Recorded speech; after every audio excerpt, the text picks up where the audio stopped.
Önemli değil ben. İkra. Az bir şey Öksür koyacağım bir. zaten şuna. Az bir İkra. şey, şunu soğusun. Bir diğeri şuna koy istersen. Burçin bir çorba ver de öksürüyor ya sonra.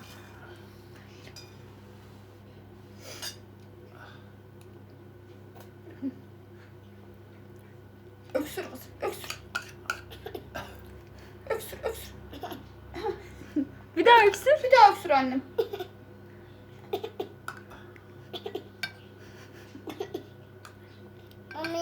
Ver. Üfle. Üfle ablası üfle. Tamam aç ağzını şimdi. Öksür annem. Öksür. Öksür kızım. Ya senin ağzını yerim. Tamam bir daha veriyorum. Parçalayacağım şimdi. Aç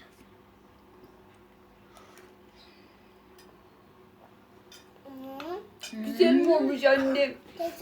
Ey kızım güzel mi olmuş? Semuş. Yemiş diyor laf arasında da. Semuş. Bak acıkınca eşek gibi yiyor. Evet.